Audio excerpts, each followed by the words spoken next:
Well, good evening, folks. My name's Rick Drew.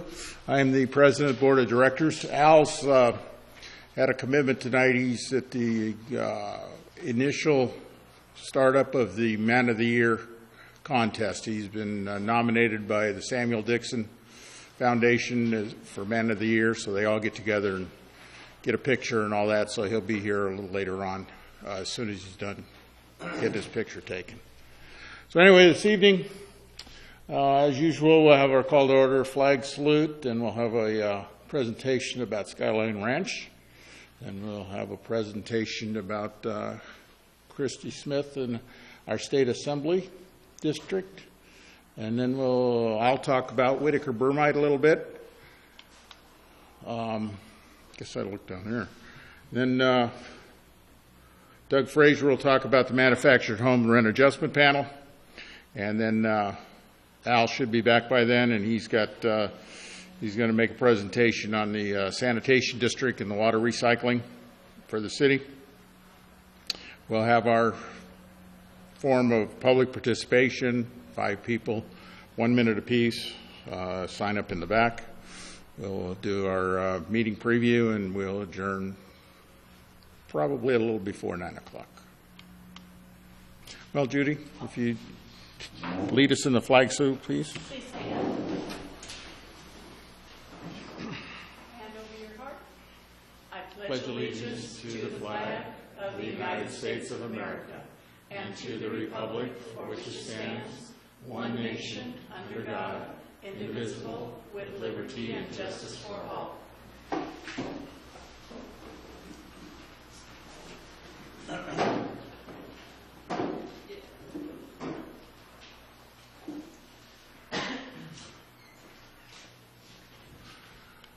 Also, we'll have some announcements. I'll put these together, and they're all eye charts, and I'll explain them a little bit. He will send out a PDF with when he sends out the YouTube links. So anyway, the Wild Country and Cowfolk, which will be in downtown Newhall, is from March 1st to April 28th. The Cowboy Festival will be April 13th. Canyon Guild Theater will be holding some programs the 23rd through April 28th. There will be a program at La Chine on the 28th. Santa Clarita Arts Association will also be displayed in all these other organizations. The Artists Association is really big downtown, and if you get a chance, visit. Also, they're on the 4th of April. They're going to have a tiki night, and I guess it's at the 8th and Rail in Newhall. It's part of the Thursday night deal, I guess, down in Old Town Newhall. There's going to be an estate sale for a bunch of West Point graduate military literature and things. It's going to be part of the Cowboy Festival. And there'll be Civil War and World War II memorabilia available. So it'll be hosted by the Friends of Hart Park and at the Trading Post and the gift store. Now, like I told you, there's real eye charts. This is a list of everything going on down in the Hart Recreation area, basically downtown Newhall for just about the whole year. One of the good things is in August, it's Silence Under the Stars. That's always a fun event. They serve dinner, and then they show a William S. Hart movie. There's some more things. Like I said, eye chart. It'll be online so everybody can read everything. Continuation of that. Saturday and Sunday, April 27th and 28th, there will be a golf tournament for the Boys and Girls Club. It's going to be at Sand Canyon Country Club, and I guess this hole-in-one is going to be sponsored by Mercedes-Benz, and $299 entry ticket. But anyway, the Boys and Girls Club will be having a golf tournament. There's going to be an arts run down in Newhall, April 27th. Get your running shoes on and sign up for that. Boys and Girls Club will also be holding a superheroes raffle and apparently dinner. It'll be at the Hyatt, and individual tickets are $150, but it's for a good cause, the Boys and Girls Club. Saturday, June 1st. And there's, like I say, he'll send these out, so there will be sign-up sheets to go along. Henry Mayo Newhall Hospital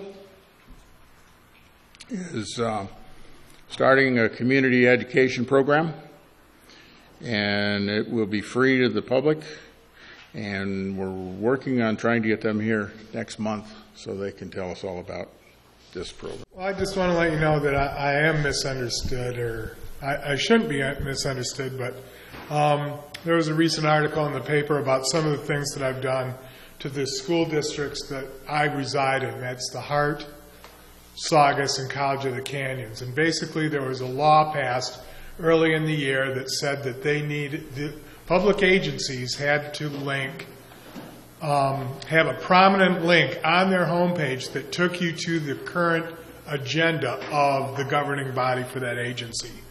And after the year passed, I looked at each one of the websites. I was primarily concerned with the oversight committees, and that requires some interpretation. But I didn't believe that those three districts were in compliance with the law. So I sent cure and correct letters to the districts basically telling them that those meetings that they had that did not comply with the law, that they needed to nullify all the actions taken at those meetings and correct their websites.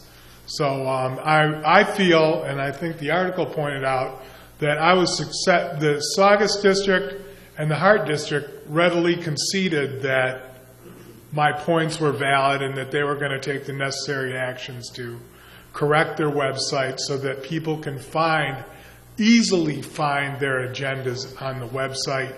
The College of the Canyons also made changes to their website, but did not give me, they didn't say directly that I was the reason for them doing it. So I'm also looking at the, what are you laughing about?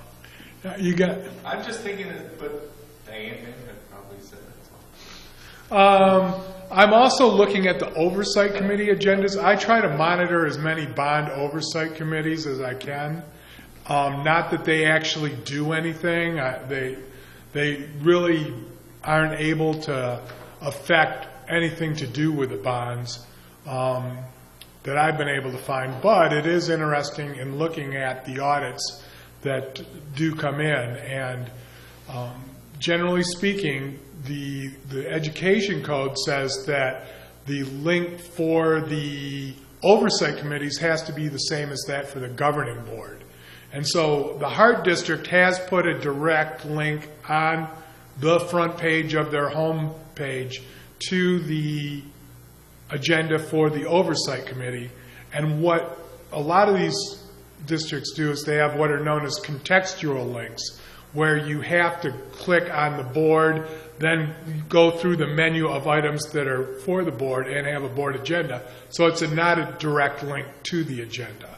So I'm continuing to monitor those districts and hope that they will fully comply with the law. And that's... So do you feel the Saugus district is complying at this point? Well, I went there last night, and in regards to their... Okay, at this point... It takes you to the board agenda. It doesn't take you specifically to the meeting. That's not... It takes you to the meeting link. Well, I'm struggling, and I'm not on this. There are other people that work with me across the state that are doing the same thing with their districts.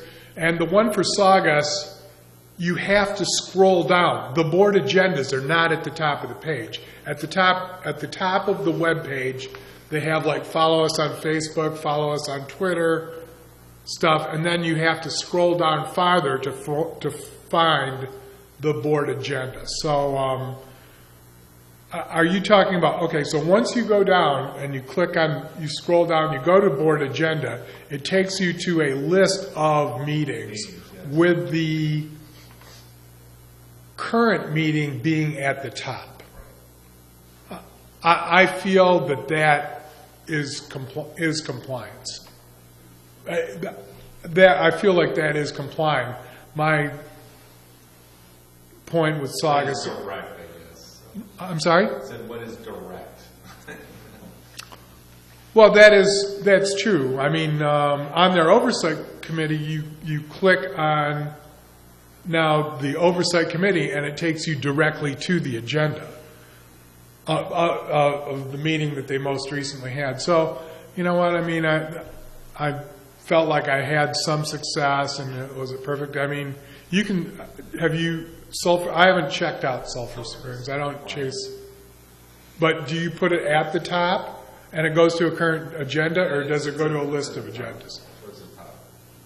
Okay. I haven't. Since I don't live in Sulphur Springs, I don't spend a lot of time. You know, I've never been to one of your oversight committee meetings. So, yes, please. How many clicks does it take for the Saugus one to come up from the home page? You're on the home page. How many clicks before you see the agenda and you can read it?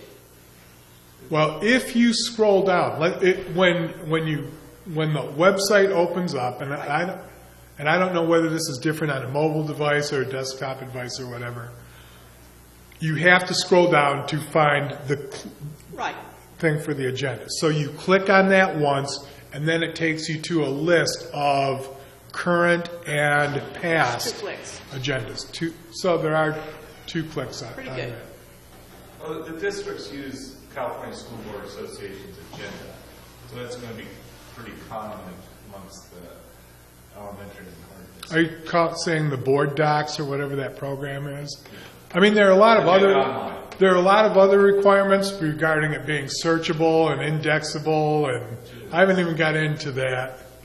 They all use CSBA's online agenda, which is searchable. Indexable and all that other stuff. Yeah, really.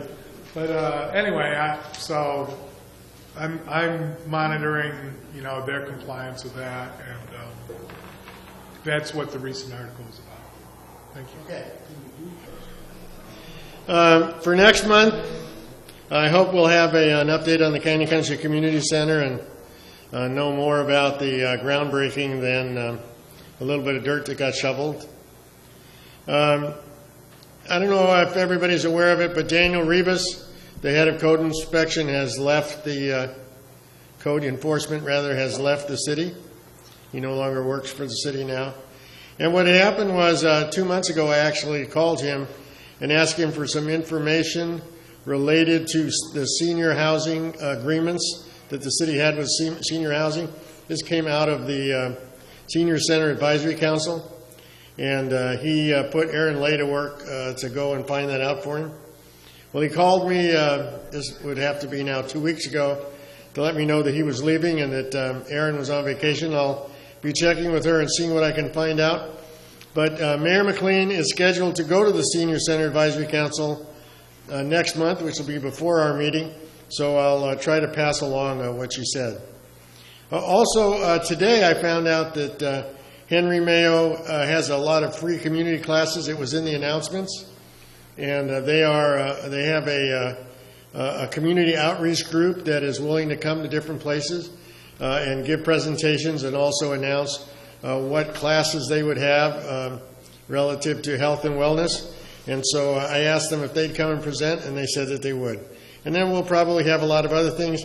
I'm trying to shrink this list of what we've been waiting to see in 2019, but we'll keep looking at it, and hopefully we'll be able to give you some more information. So I want you to thank all of you who are hardy enough to come out in the rain to the Canyon Country Advisory Committee And I hope that you'll choose to come back and visit us next month.